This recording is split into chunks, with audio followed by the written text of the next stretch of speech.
City TV Vancouver is a proud supporter of Pride. Happening tonight in Vancouver. The down low on AstraZeneca's second shots in BC. They'll be 8 weeks from the first, and you will have a choice for your second dose here starting next week. Doses are already on their way to pharmacies around the province. Caused catastrophic injuries, very grave injuries to the man. A homeless man has died after being hit by a vehicle on Vancouver's downtown east side. Police say the man was run over in broad daylight while he was sleeping in a laneway. It's a street named after the first Lieutenant Governor of British Columbia, known for making offensive remarks about Indigenous people. And now a change could be on the way. Coming up, we'll tell you about the future of Trutch Street on the west side of Vancouver. This is City News Everywhere. Good evening. We begin with some breaking news tonight. The body of a missing 23-year-old woman from Chilliwack has been found in the Fraser River in Coquitlam. Police say there is no evidence of criminal involvement in her death, and the coroner will determine exactly how she died. RCMP are confirming this is the same woman from Chilliwack who was reported missing on January 31st. Her disappearance created a massive search effort along the Fraser River involving police and members of the community. Her family has been notified and have asked for privacy at this time. In Chilliwack, RCMP have concluded their investigation. There are 199 new cases of COVID-19 across the province tonight, and 2 more people have died in the last day. Both were in their 60s. 224 people are currently in hospital. That's down nearly 24 from yesterday. 62 are in intensive care. For those who received AstraZeneca for your first dose, you will have a choice for your second dose here starting next week.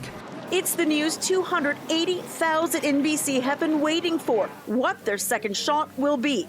Their decision now, switch to Pfizer or Moderna, or stick with AstraZeneca for that second shot. The rare risk of blood clots is less, considerably less for dose 2. Secondly, we know that the vaccine effectiveness, the real-world effectiveness of how well the vaccine works to protect you is just as good with AstraZeneca as with a Pfizer vaccine.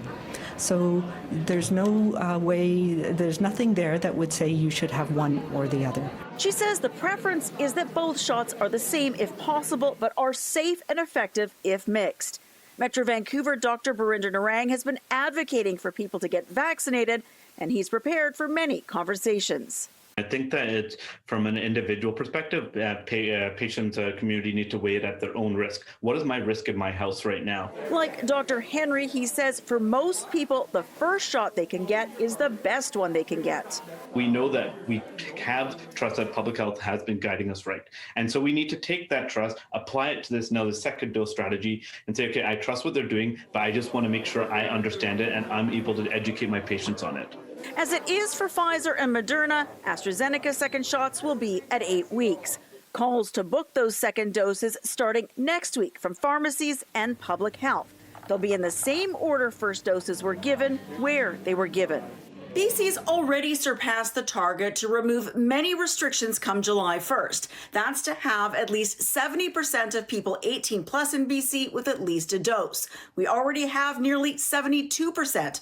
But Dr. Henry says there are many more factors. Who's still at risk, what populations need to bump up the immunization rates, and it's the minimum that we need to achieve to be able to move to the next step.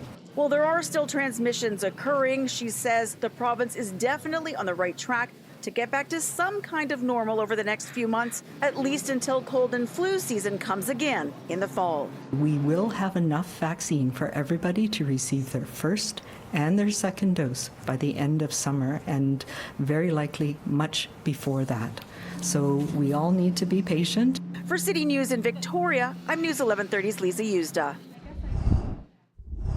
Another coronavirus strain is expanding its footprint here in Canada. The dominant number of cases will be from this variant. Just how concerned should we be about the new Delta variant? Tragedy here on Vancouver's downtown east side, where a homeless man has died after he was run over by a car last week. It happened in the middle of the day, and investigators say the man had fallen asleep on the pavement in a laneway. A vehicle trying to enter that parkade mistakenly drove over this man as he was sleeping on the ground. It happened May 26th at around 3:30 in the afternoon. According to police, the 39-year-old man had been using drugs in a lane near Gore Avenue and Union Street when he fell asleep in front of a parkade gate. A driver who was attempting to enter the underground parking lot mistakenly drove over him. Catastrophic injuries, very grave injuries to the man. Vancouver Fire as well as the ambulance service did come and they helped to extract the man from underneath the vehicle. And he was taken to the hospital, received treatment at hospital, but sadly he did die on June 1st from the injuries sustained from that accident. Investigators have reviewed security video and examined the vehicle. They say it would have been impossible for the driver to have seen the man. We had an investigator actually get in the driver's vehicle and drive the same route and make that same turn. And it was determined from the position that the man was lying, as well as the angle of the turn, he simply did not see the man lying on the ground. Everyone I spoke to at UGM was filled with sorrow and compassion for the man who lost his life, for his loved ones, and also for the driver of the vehicle. This is just a really avoidable and tragic accident. Nicole Mucci with the Union Gospel Mission says the community is in mourning, reflecting on how so many vulnerable people are hoping to write a new chapter and turn their lives around. But for this man, his life was cut short by what appears to be a tragic accident. To us, we really think that this is another example of why people who are experiencing homelessness need housing, and they need it now. If this man had a safe place to call home, a safe place to lay his head down, he wouldn't have had to have slept outside alone, and he very likely would still be with us today. This is the 7th pedestrian fatality in Vancouver this year. In Vancouver, Ashley Burr, City News. We're taking a step forward together to make the transformative change necessary to end this national tragedy. The Prime Minister promises action to end violence against missing and murdered Indigenous women and girls, but critics are already calling him out. There are growing calls to rename a street here on Vancouver's west side. This is Trutch Street. It's a residential route in the heart of Kitsilano. It's named after BC's first Lieutenant Governor, a man who was known for making racist and offensive remarks about Indigenous people. And now Vancouver's mayor says he supports the idea for change and will bring it up at City Council. Sir Joseph Trutch was born in England and came to Canada in 1859. He spent about 30 years on the West Coast and eventually became Lieutenant Governor in 1871. When writing to family in England about the Indigenous people he encountered in Oregon Territory, he referred to them as lazy and ugly. At one point, Trutch claimed Indigenous people had no right to the land. In a statement to City News, Mayor Kennedy Stewart says, "I have spoken with Musqueam leadership about renaming Trutch Street and am in full support. Joseph Trutch actively worked to marginalize Indigenous people and seize their lands. That's why I will be bringing forward a motion at the next council meeting to have the name changed." I don't think we really knew who Trutch was when we first moved there. And then it didn't take long for all of us living in Vancouver to quickly learn that history. People that we knew who are also Indigenous pretty much told us pretty quick. Jessie Lawyer is a Cree Métis writer and librarian originally from Alberta. She lived in a house on Trutch Street from 2010 to 2012 while attending the University of British Columbia. What we had been calling the Trutch House, we then changed to the Little House from the Prairies in order to sort of get around that awkwardness and the sort of no need to bring a name like that forward all the time. In recent years, some statues of colonial figures have already been removed from public places, including Justice Matthew Begbie outside the New Westminster Law Courts and Sir John A. Macdonald at Victoria City Hall. Lawyer believes the discovery of remains of Indigenous children at a former Kamloops residential school has made more people pay attention. Some of these things that maybe they didn't have the energy for before, or it just seems so overwhelming, it's prompting them to return to them. There have been similar calls in Victoria, where there is also a Trutch Street. Mayor Lisa Help says while it's good people want to see a change in the name of the street, it's important to keep working toward real, meaningful action to help Indigenous people. And also, I think Trutch Street is an interesting one. It's been discussed for a number of years here, but also there are students at the University of Victoria, young people in our community who are settlers and who are really pushing for this. And I think it's important to honor their voices as well. While Helps is proposing Trutch Street be renamed Truth Street in Victoria. As for Vancouver, Lawyer has her own suggestion. It'd be fantastic to have, the language of Vancouver, the languages that are of the land that Vancouver is on, reflected in the street names. In Vancouver, Ria Renouf, City News. A bill creating a statutory holiday to mark the tragic legacy of residential schools in Canada has been passed unanimously by the Senate. Bill C-5 is expected to receive royal assent later today. September 30th will become the first National Day for Truth and Reconciliation. Ottawa says the objective is to create a chance for Canadians to learn about and reflect on a dark chapter in our country's history, and also to commemorate survivors, their families, and their communities. The bill was fast-tracked through both houses of Parliament since the grisly discovery last week of remains of 215 Indigenous children at a former residential school in Kamloops.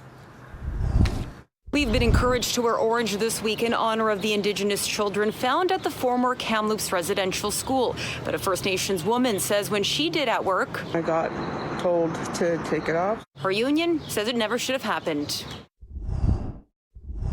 Our pathway is a holistic approach to ending this national tragedy, and to implement it, we'll invest an additional $2.2 billion starting this year. We're not going to call the government's plan a plan. We think that it's not a plan. It doesn't have the action that's needed. The federal government releases its strategy to end violence against Indigenous women, girls, and 2S LGBTQIA+ people.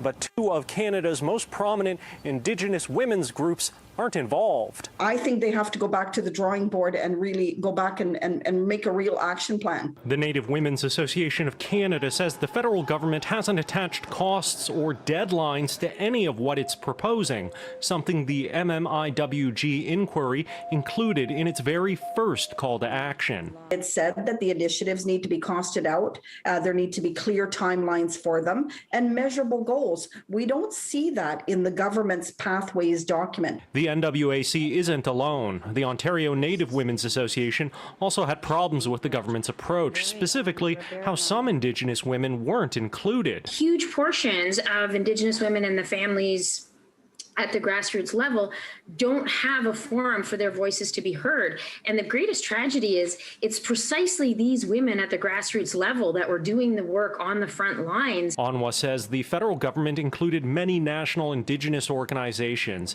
but that can't come at the expense of people not affiliated with one of those groups or women who have lost status because they married out of the Indigenous community. Dr. Dawn Lavelle-Harvard says she sees what the federal government announced as a good first step, not a finished plan. We are now at the point of needing that phase 2, the call to action to what are the actual implementable steps. In Ottawa, Shaoli Lee, City News. This has opened the dam to every single feeling that they probably have been suppressing for their entire lives. The discovery of 215 children buried at the Kamloops residential school is overwhelming Helplines.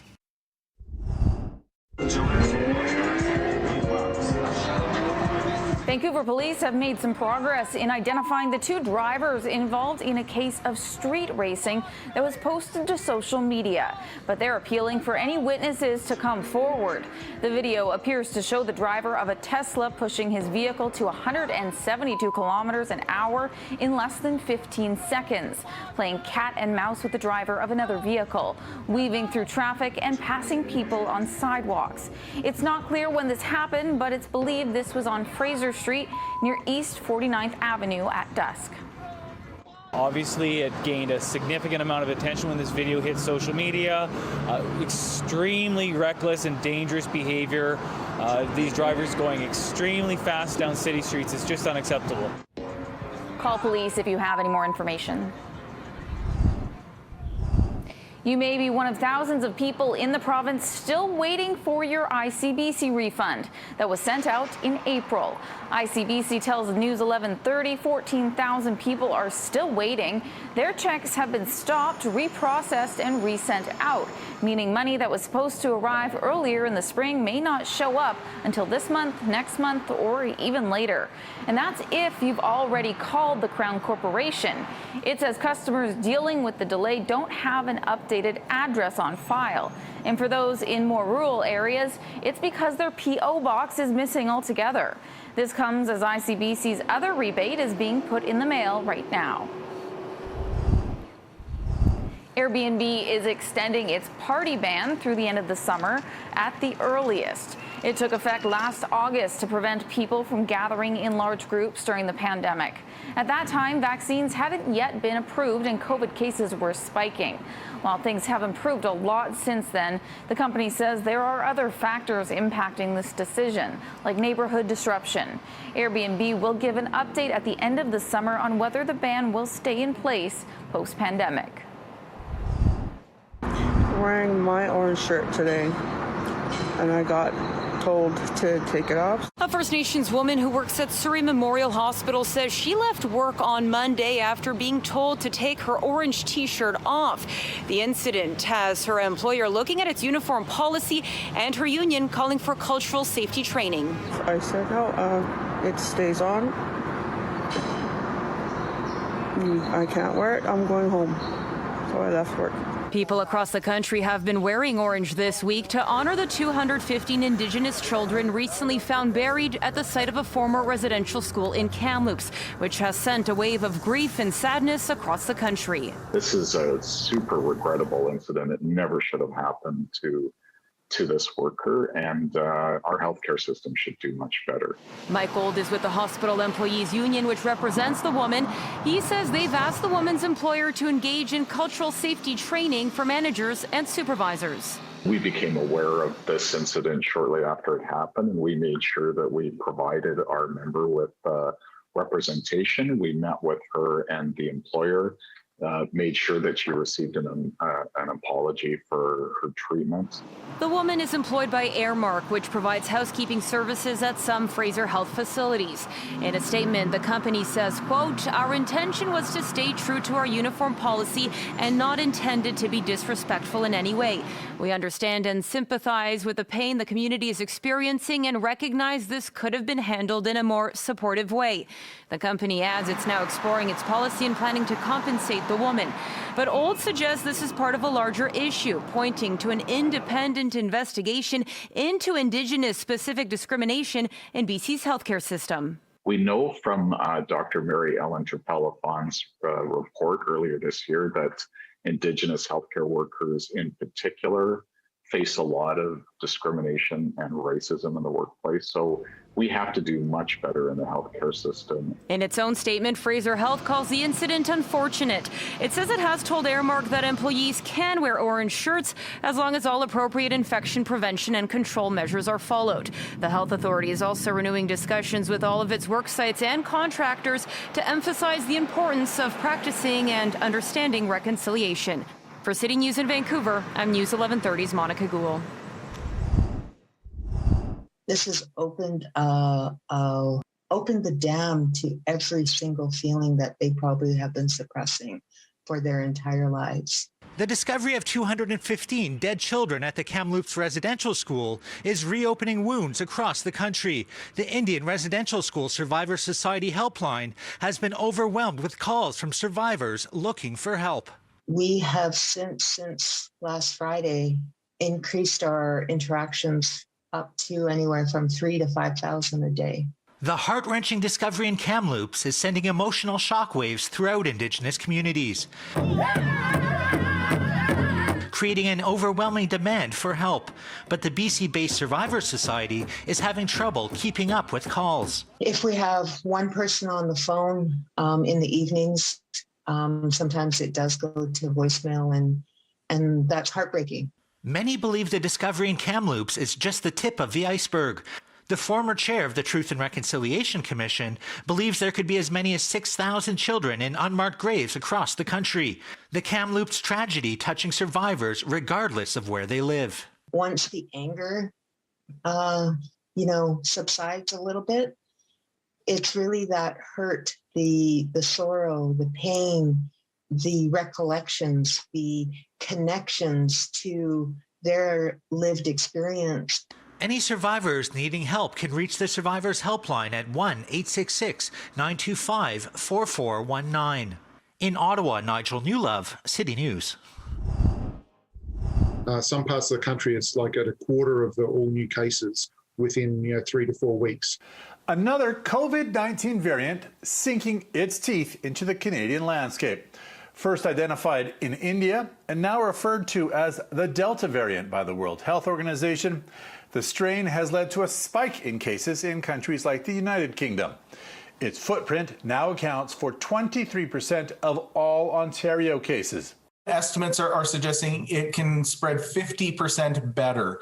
So that means it's more infectious, and it also means it can take advantages of lapses in our defenses. Longer term, I'd expect that the dominant number of cases will be from this variant. Additionally, the Delta variant hits younger people harder.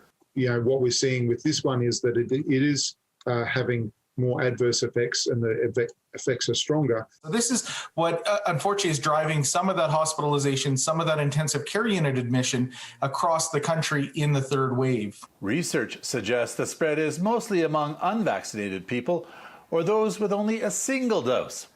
With just 6% of Canadians fully immunized, it means quickly bolstering the firewall. The second dose of vaccine and the time needed to develop the immune response seems to be extremely protective against Delta when compared to that first dose. 58% of Canadians now have their first dose, and while rates continue to climb, observers believe provinces should ease off the pedal when speeding forward with the reopening plans in hopes of avoiding a fourth wave. Because of how transmissible it is, we have to then be a bit more cautious about reopening and opening settings where we're going to have people together. Delta is the fourth variant of concern and has spread to more than 60 countries, some having difficulty containing it. Experts say it's a reminder that even if Canada brings the virus under control here, we can't let our guard down. New variants will more than likely appear and will appear in Canada.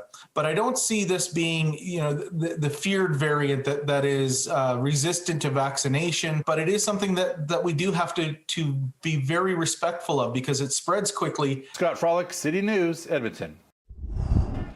It has been a nice run of warm air this week. We're getting back towards seasonal, if not a little bit below seasonal by the weekend. Here's the system we're keeping an eye on. Take a look at that low that's churning away as it works toward the Alaskan Panhandle. It will eventually swing down the coast as we get through the day on Saturday and into Sunday. That low setting up to the west of Vancouver Island before moving inland. That will bring cloud cover. Pretty good chance for some light rain both Saturday and Sunday, and even a few scattered showers as the system pulls away potentially early on Monday. We'll start off with sunshine though on Friday morning. Cloud builds into the afternoon. It's cooler but still around seasonal 21, 22 degrees. Into some light wet weather on Saturday. Temperature warms up to 17. More light rain. Not all day on Saturday or Sunday, but it will be a little gray and damp for sure. Highs around 17. It clears out on Monday. Scattered showers on Tuesday. We're back to sunshine, full sunshine it looks like by next Thursday, with inland temperatures poking back into the mid-20s.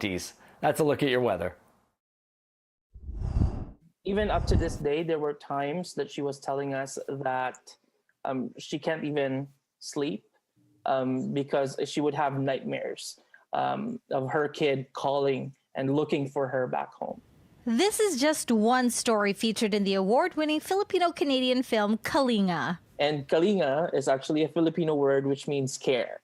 The documentary Kalinga, filmed in Vancouver, is about the plight of Filipino nannies who come to Canada to make a new life as caregivers, leaving their families behind in the Philippines in order to send them financial support in hopes that maybe one day they will reunite again. They do so much for everyone else, but the question of who actually is able to take care of them when they're able to take care of other people, that question starts to come about. Kalinga won the Kathleen Shannon Award at the Yorkton Film Festival 2021 in Saskatchewan, awarded to films with stories rarely told. I just left the country when he's only 1 year and 6 months. Caregiver Marianne's story is one featured in the film. The thing is we have in common is the hard time to, separate from your own family. Because like me before, my son questioned me, why do I have to take care with other kids than him? According to another who shared her story in Kalinga, the demand for nannies and caregivers of the elderly is in demand across the country. There's a lot of demands, really, especially for Filipinos. They love Filipinos because our work ethics. She hopes this documentary brings a sense of belonging for those who proudly take care of Canadian families. They should be proud of coming here as a nanny or as a caregiver. And there is more than an opportunity that you can have it in here, sa Canada. Teresa Barrera, Omni TV, Vancouver. Vancouver's news is always available on the radio with News 1130 or online anytime at citynews1130.com. Your next edition of City News is tonight at 11. Thank you for watching and have a great night.